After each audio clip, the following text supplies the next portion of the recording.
Hey, it's Paula Hines, Lonergan. Time's up for me to be silent. And in this video, as promised, I wanted to talk about Simone Biles. She's the dynamic superwoman gymnast that's out there now. It's actually been a couple of months ago that I watched an interview of her. And in the interview, she was addressing the sexual abuse trauma that she experienced in connection to Larry Nassar. Now, Larry Nassar, of course, was accused and convicted of molesting hundreds, I think it's hundreds of young girls, taking advantage, using his power against them and taking advantage of them. Now, I found it interesting because in watching Simone's interview, which was actually, I saw it a couple of months ago on YouTube, so it's been simmering in my mind. But it's interesting because Simone was expressing that when other young ladies, women were coming out talking about their own experiences, of being molested by Larry Nassar, that her parents, I guess took the opportunity to ask Simone herself, was she also molested? And it was interesting the way Simone described her response because she's like, and I told him no. I told him, no, no, no, no, no, not me, not me, not me.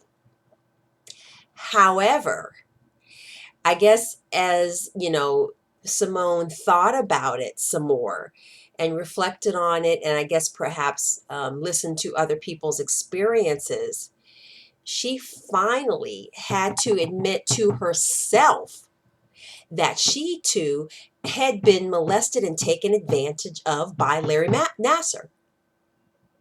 Now, the reason that this it captured me, one aspect of what really captured me was the fact that her parents asked her, and she was vehement in saying, no, it did not happen to me. It did not happen to me. But the lesson that I gleaned, which I've kind of felt anyways, is that until a person, a victim or survivor, is ready to admit, one, to themselves that they've been abused, molested, traumatized, then it's almost as if it didn't happen.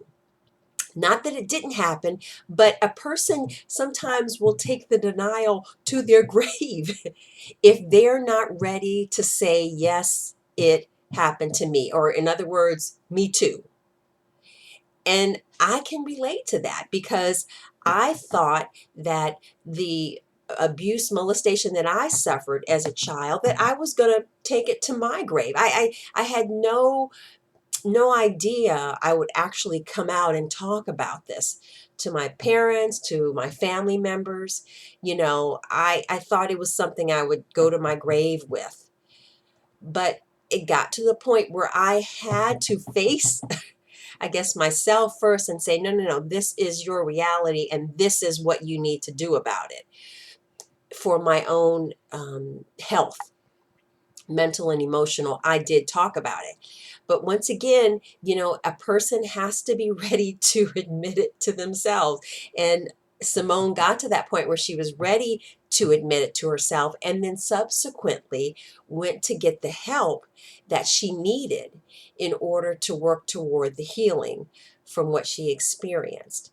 That's why, I know, I've had people say, well, you talk about this, you talk about that, and you're against your mother, you're against, and I'm like, it's a lovely thing to think as parents, not my child. I was the good mother. And I've actually had people, ladies said, oh, I was a good mother, and that never happened to my children. But the thing of it is that your child, whether grown or still a child, may not admit it to you until they're ready. So you cannot be righteously saying it never happened to my child, because that would have been something my own parents would have said, because once again, the survivor's not going to say until they are ready, and that's, like I said, what I gleaned, one of the things that I gleaned from Simone Biles. And I just admire her courage in coming forth, and speaking publicly, about that,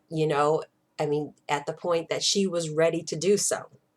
a person needs to be ready and at a place where they're comfortable within themselves to talk about it openly to others. There's another aspect of the interview of Simone Biles that I found very interesting too, and it was connected to what she said about trust.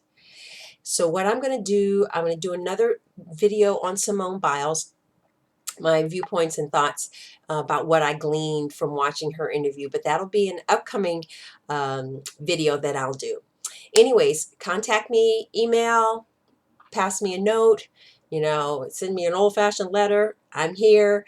Let's continue to work on our healing. My name is Paula Hines Lonergan. Time's up for me to be silent.